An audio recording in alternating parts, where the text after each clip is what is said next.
In this session, we will discuss normalized Gaussian random variable, that is also known as standard normal variate. So the Gaussian random variable with the mean mu is equal to 0 and the standard deviation sigma is equal to 1 is the normalized Gaussian random variable. Its probability density function is given by fz of z. In place of x I took z for normalized Gaussian random variable. So fz of z is equal to 1 by root 2 pi e power minus z square by 2, where z varies from minus infinity to plus infinity. I have defined the probability density function of Gaussian random variable in my previous class. So it is defined as fx of x is equal to the probability density function is equal to 1 by sigma times root 2 pi e power minus half x minus mu by sigma whole square. If you substitute x is equal to z and sigma is equal to 1, mu is equal to 0, you will get this probability density function, which is the probability density function of normalized Gaussian random variable. So that means the Gaussian random variable with mean 0 and standard deviation 1 is the normalized Gaussian random variable. So this is the graph of the probability density function fz of z drawn against z. Just recall the cumulative distribution function fz of z. The cumulative distribution function fz of z is equal to integration from minus infinity to upper limit is z. The probability density function is fz of z into dz. So this is the cumulative distribution function. Suppose the z is here, the value of z is here, suppose z is this. Then if you integrate from minus infinity to z, fz of z dz, you will get this area, this entire area, and the values of this integral for the different values of z is available in the table. It's available in the table. So fz of z is what? Minus infinity to z phi z, the probability density function fz of z into dz. This is also denoted by phi z of z. In the table they have taken this as phi z of z. Suppose I want to find the cumulative distribution function for the same value z but in the negative side, minus z. Then fz of minus z is equal to what? Minus infinity to this value minus z into fz of z dz. If you see this graph, so this is the area it covers, and since the curve is symmetric about y-axis, this area is same as this area. Both areas are same. These areas are same.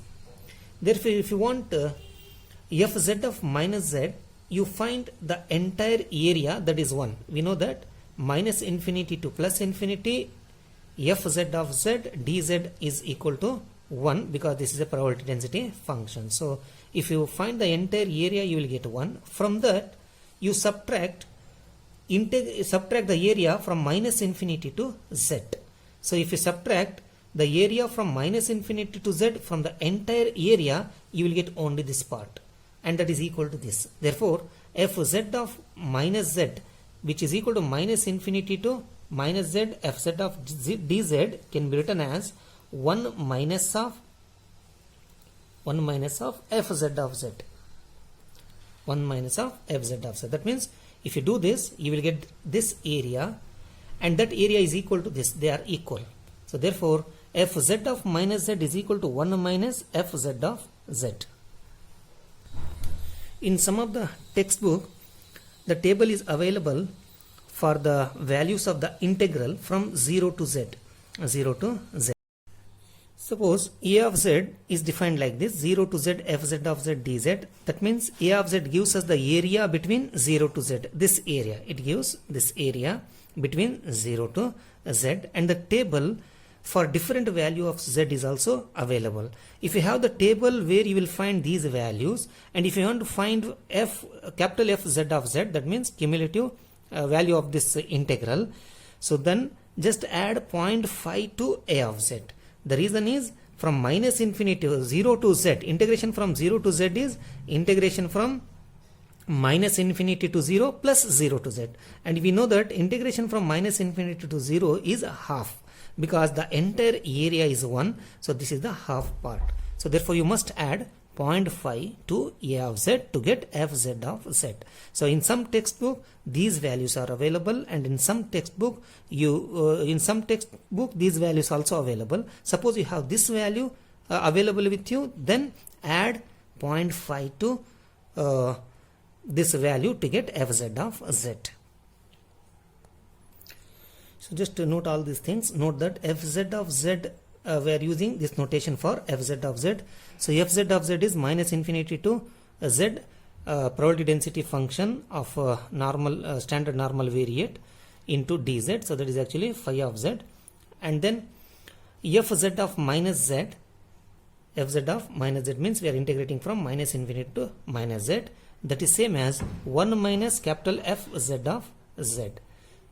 So therefore if you take this notation fz of z is equal to phi of z, we can write fz of minus z equal to 1 minus fz of z as phi of minus z, which is equal to 1 minus phi of z. And remember that phi of z means fz of z. So phi of z is equal to 0.5 plus a of z. What is a of z? A of z is the area between 0 to z. That is 0 to integration from 0 to z fz of z dz. Remember that these values of this integral is available in some textbook, and in some other textbooks the values of phi of z available. So a few more things you must note here, that is to obtain the normalized Gaussian variate from the Gaussian variate x, put x minus mu by sigma is equal to z. If you do this substitution in the integral, you will get the probability density function of normalized Gaussian variate. So that is the reason why we substitute z equal to x minus mu by sigma. So another thing you must note that the characteristic function of the normalized Gaussian random variable is phi x of omega is equal to e power omega square by 2. Here omega is I into some other variable, say t. So I into t, where omega is equal to I into t. We derived this in our last class. This is the characteristic function of the Gaussian random variate x. Right, so here I will write z. This is for standard normal variate, therefore take it as z. So phi z of omega is equal to e power omega square by 2, where omega is equal to it. So phi x of omega, x is the Gaussian random variate, phi x of omega is equal to e power omega mu plus omega square sigma square by 2. This we have derived in our last class.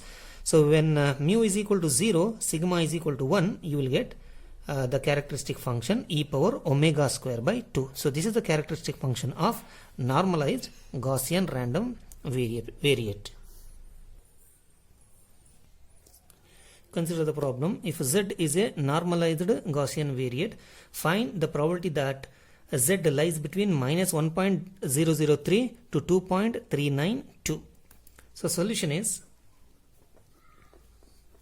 so probability that minus 1.003 less than z less than or equal to 2.392 is equal to fz of the upper limit 2.392 minus fz of the lower limit minus 1.003.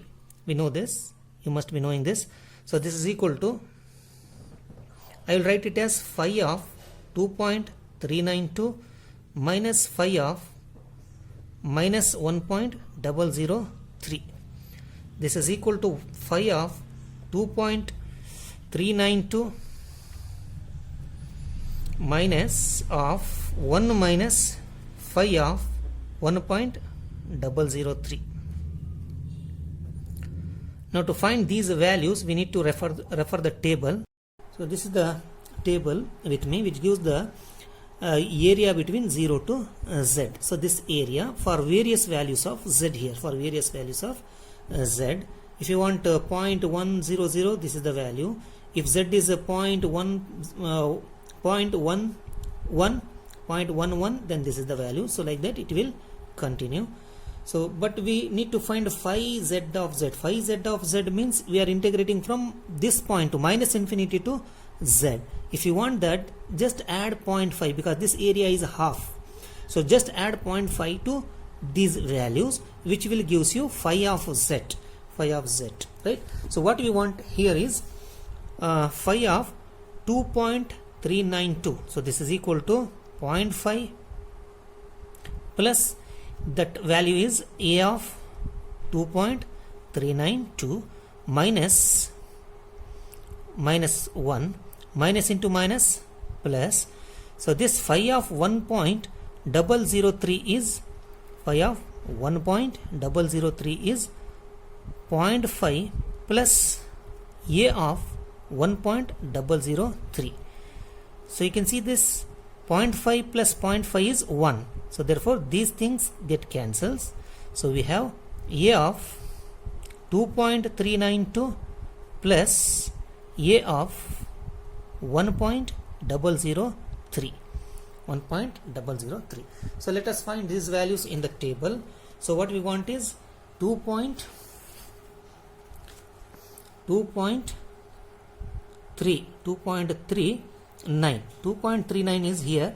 So 0.4916 AF. So A of 2.39 is 0.4916. Therefore this is 0.4916 plus A of 1.003. So 1 is here. So 1.003. So 1.003, or you can see this 1.003. This is the value, right? So 1.00, that is 0.3413. 0.3413. So if you add this, you will get the answer 0.3416, right? So you will get 0.83833 approximately. Consider the next problem. A Gaussian random variable capital X has mean 75.1, that is mu suffix x, and standard deviation 10.2 sigma suffix x. Evaluate probability that the random variable x lies between these two values. We know that probability that the random variable x lies between these two values is equal to fx of 81.75 minus fx of the lower limit 59.9. This is the cumulative distribution function. So this x we need to convert to the standard normal variate z. In that case we need to do the substitution x minus mu by sigma. This is our x value. So then what we need to do is we have to replace this by x minus mu. Mu is the mean 75.1 and the standard deviation, this is sigma. So mu is equal to 75.1 and sigma is equal to 10.2. So therefore we need to replace here x minus mu by sigma, that is x minus 75.1 divided by 10.2 minus here also x becomes z.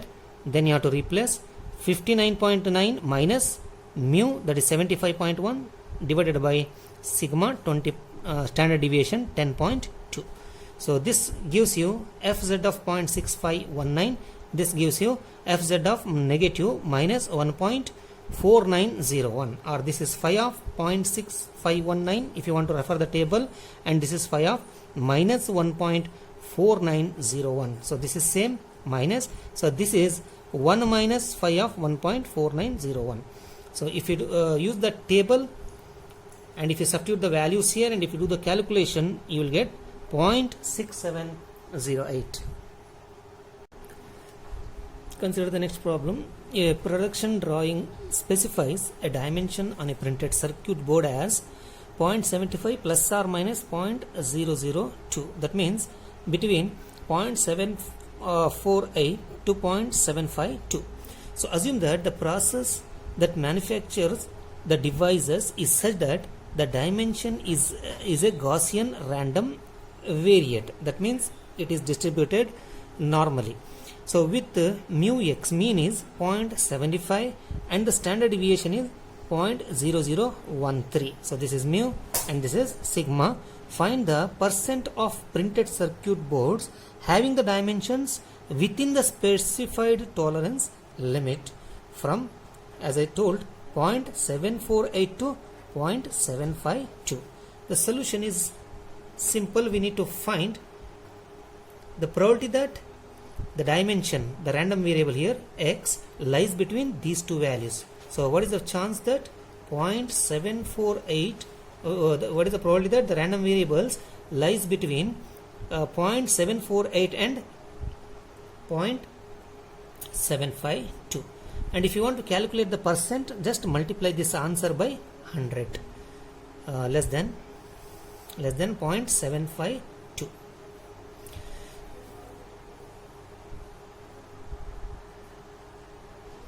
If you refer my previous problem, the value of this is equal to 0.876. If you want the percent, just multiply this by 100. Therefore, the percent of printed circuit board having the dimensions within the specified tolerance limit is 87%. The answer is 87%. This is the answer.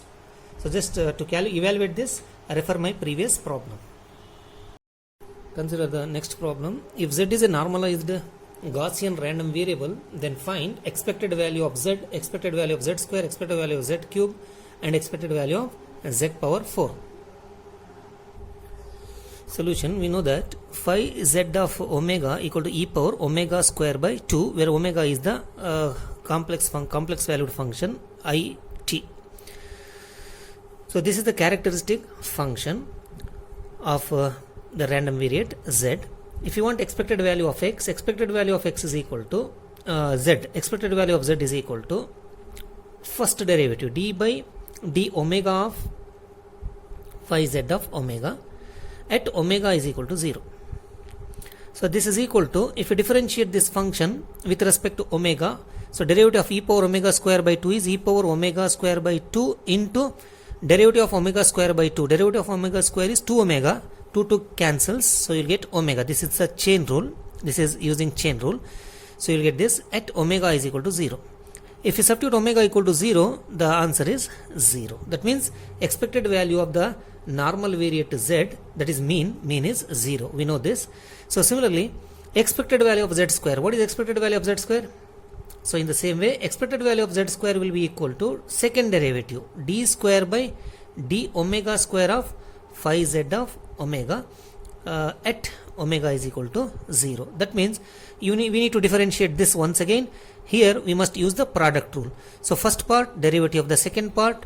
So first part is e power omega square by 2 into derivative of omega with respect to omega is 1 plus, so derivative of e power omega square by 2 into omega. We know the derivative of e power omega square by 2 is this much, into omega is omega square. Therefore e power omega square by 2 into omega is omega square. So between at w is equal to omega is equal to 0. This is equal to, if you substitute 0 here, 0 into anything is 0. Here e power 0 is 1. So 1 into 1 is 1. So therefore expected value of z square is equal to 1. So similarly, expected value of z cube is the third derivative of the characteristic function phi z of omega at omega is equal to 0. So this is equal to, so if you differentiate this, derivative of e power omega square by 2 as we have seen here is e power omega square by 2 into omega plus, if you differentiate this, you must use the product rule. First part, derivative of the second part. First part is e power omega square by 2, derivative of second part omega square is 2 omega. Therefore you will find 2 times e power omega square by 2 into omega plus, so second part as it is, w square as it is, differentiate this, and we know the derivative of this is e power omega square by 2 into w. Therefore you will find e power omega square by 2 into w cube at omega is equal to 0. Or we can write this one as, this is also e power omega square by 2 omega, this is also e power omega square by 2 omega, this is 1, here it is 2, so 1 plus 2, 3. E power omega square by 2 into omega plus e power omega square by 2 into omega cube at omega is equal to 0. So if you substitute omega equal to 0, so you will get the answer 0. So here this is also equal to 0.